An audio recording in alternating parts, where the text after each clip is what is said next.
Trátate a ti mismo como si fueras alguien que depende de ti. ¿Por qué narices no te tomas las pastillas? Imagínate que prescriben un fármaco a 100 personas. Pues esto es lo que pasa después.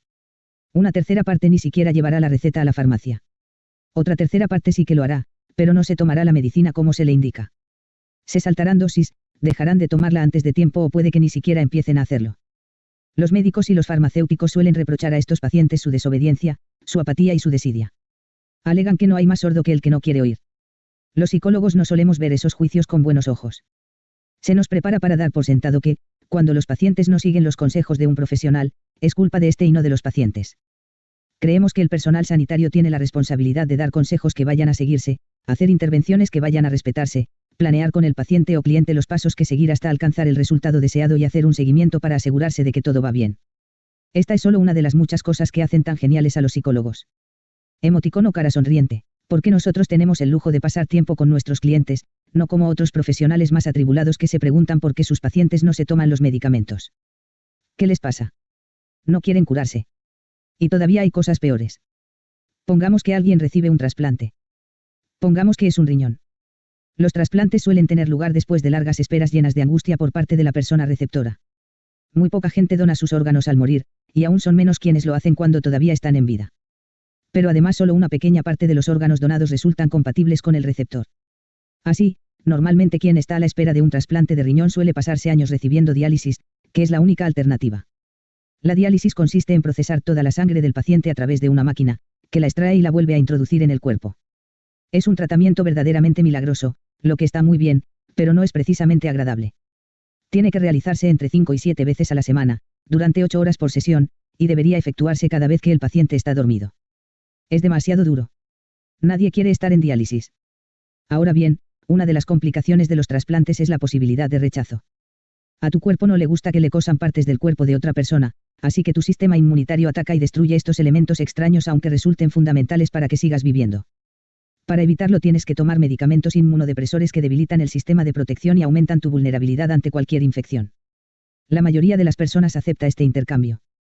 No obstante, los receptores suelen sufrir de todas formas los efectos del rechazo, a pesar de la existencia de este tipo de fármacos y su eficiencia. Y no es porque las medicinas fallen, aunque a veces sí ocurre, sino más frecuentemente porque las personas a quienes se les ha prescrito no se las toman. Resulta difícil de creer, porque que tus riñones dejen de funcionar no es un problema nimio. La diálisis no es moco de pavo y los trasplantes tienen lugar tras largas esperas, presentan considerables riesgos y suponen un gasto importante. Y perderlo todo simplemente porque no te tomas los medicamentos. ¿Cómo pueden hacerse esto a sí mismos? ¿Cómo es posible? La verdad es que es complicado. Muchas personas que reciben un órgano trasplantado están aisladas o bien arrastran numerosos problemas de salud, sin hablar ya de los relacionados con el paro o con crisis familiares. Puede que sufran trastornos cognitivos o depresión y también puede que no confíen plenamente en el médico o que no entiendan la necesidad del medicamento en cuestión. O quizá es que a duras penas pueden permitirse pagarlo y tienen que racionarlo de forma desesperada, invalidando su efecto. Pero, y esto es lo más sorprendente, imagina que no eres tú la persona enferma. Es tu perro, así que tienes que llevarlo al veterinario. Este te da una receta, ¿y qué ocurre entonces? Tienes los mismos motivos para desconfiar de un veterinario que de un médico. Es más, si te importara tan poco tu mascota que no te preocupases lo más mínimo por la receta inadecuada, insuficiente o llena de errores que quizá te ha dado, ni siquiera la habrías llevado al veterinario, para empezar. De modo que sí te importa, y tus acciones lo demuestran. De hecho, por lo general, te importa incluso más que tú mismo. A las personas se les suele dar mejor gestionar las recetas médicas de sus mascotas que las suyas propias, lo que no es fácil de entender.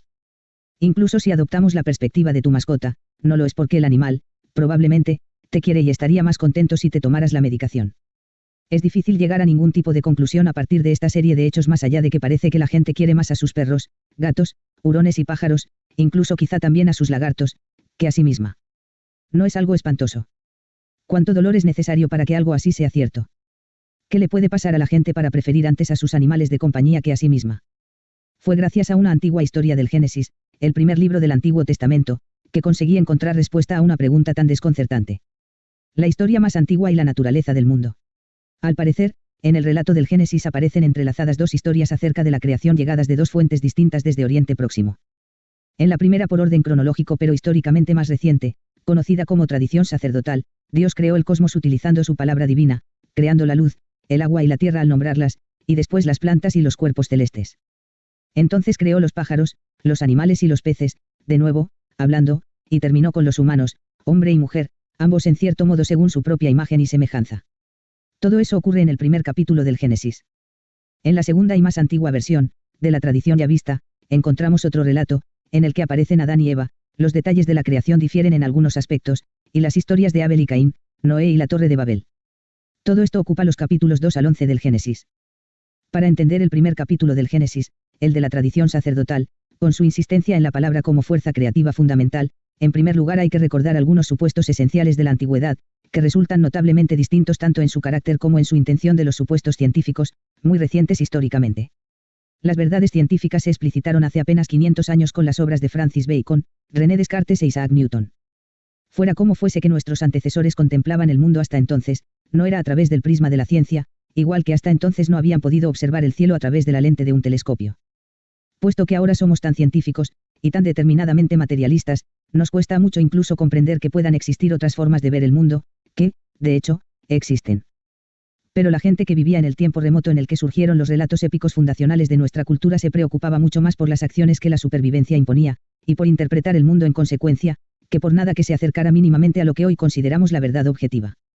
Antes de que emergiera la visión científica del mundo, la realidad estaba construida de una forma distinta. El ser se comprendía como un lugar de acción, no como un lugar de cosas. Se concebía como un espacio más proclive a la narración, al drama. Esa narración o ese drama se vivía, era una experiencia subjetiva, ya que se manifestaba en cada momento en la consciencia de todas las personas vivas. Era algo así como las anécdotas que nos contamos de nuestras vidas y su importancia personal, o como los sucesos que se describen en las novelas cuando se consigue captar la existencia en unas páginas. Una experiencia subjetiva, que incluye objetos familiares como los árboles o las nubes, fundamentalmente objetivos, pero que también, y sobre todo, contiene cosas como emociones y sueños, así como hambre, sed o dolor. Son estas cosas, experimentadas personalmente, las que constituyen los elementos fundamentales de la vida humana desde la perspectiva arcaica y dramática. Se trata, pues, de elementos que ni siquiera la mente moderna, con su reduccionismo materialista, es capaz de reducir fácilmente a algo imparcial y objetivo. Pongamos como ejemplo el dolor subjetivo. Es algo tan real que ningún argumento puede cuestionarlo. Todo el mundo se comporta como si su dolor fuera real, básica y fundamentalmente real. El dolor cuenta más que la materia y es por eso, en mi opinión, que tantas tradiciones del mundo consideran que el dolor consustancial a la existencia es la verdad irreducible del ser. En cualquier caso, aquello que vivimos de forma subjetiva se parece mucho más a una novela o una película que a una descripción científica de la realidad física.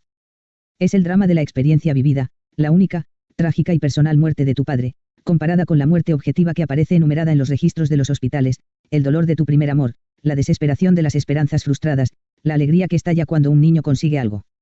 El dominio no de la materia, sino de lo que es importante. El mundo científico de la materia puede reducirse en cierto modo a sus elementos constitutivos fundamentales, es decir, moléculas, átomos, incluso quarks. Sin embargo, el mundo de la experiencia también parte de elementos primarios. Estos son los componentes necesarios cuyas interacciones definen el drama y la ficción. Uno de ellos es el caos, otro es el orden.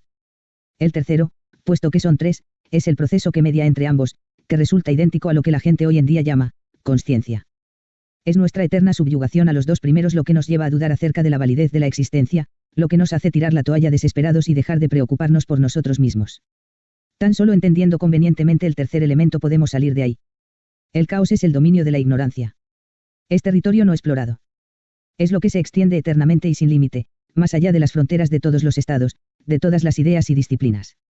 Es el forastero, el extraño, el miembro de otra banda, el crujido que se oye entre los arbustos por la noche, el monstruo de debajo de la cama, la furia contenida de tu madre y la enfermedad de tu hijo. El caos es la desesperación y el horror que sientes cuando te han traicionado. Es el lugar donde acabas cuando las cosas se derrumban, cuando tus sueños se extinguen, tu carrera se viene abajo o tu matrimonio termina.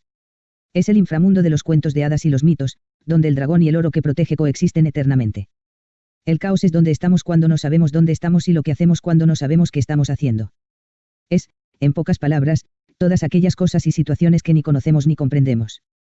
El caos es también el potencial sin forma a partir del cual el Dios del primer capítulo del Génesis causó el orden mediante la palabra. Es el mismo potencial a partir del cual nosotros, hechos a su imagen y semejanza, provocamos todos los momentos nuevos y llenos de cambio en nuestras vidas. Y el caos es libertad, una libertad espantosa, es cierto. El orden, por el contrario, es territorio explorado. Es la jerarquía de lugar, posición y autoridad con cientos de millones de años de historia a sus espaldas, es la estructura de la sociedad. Es también la estructura en el sentido biológico, sobre todo en la medida en la que te hayas adaptado, como lo estás, a la estructura de la sociedad. El orden es la tribu, la religión, la casa, el hogar y el país. Es el salón cálido y seguro donde brilla la lumbre en la chimenea y hay niños jugando. Es la bandera del país, la cotización de la moneda. El orden es el suelo que pisas y el plan que tienes para hoy. Es la grandeza de la tradición, las filas de pupitres en las aulas de las escuelas, los trenes que salen a su hora, el calendario y el reloj.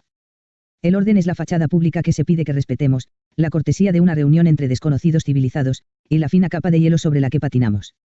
El orden es el lugar donde el mundo se comporta tal y como esperamos y deseamos que lo haga, allí donde todo sea tal y como queremos.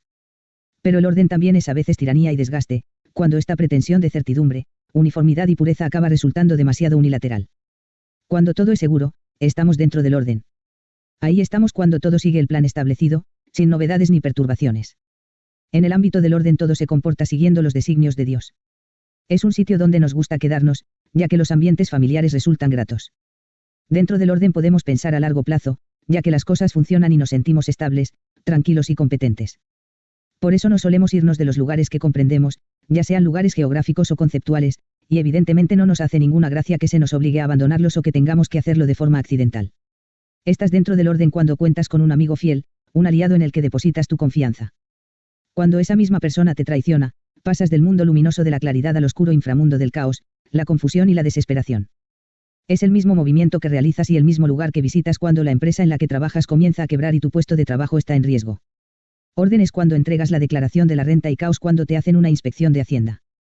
La mayoría de las personas preferirían ser asaltadas por la calle a sufrir una inspección. El orden era lo que había antes de que se derrumbaran las Torres Gemelas, y el caos, lo que se manifestó a continuación. Todo el mundo lo pudo sentir, hasta el mismo aire se volvió incierto.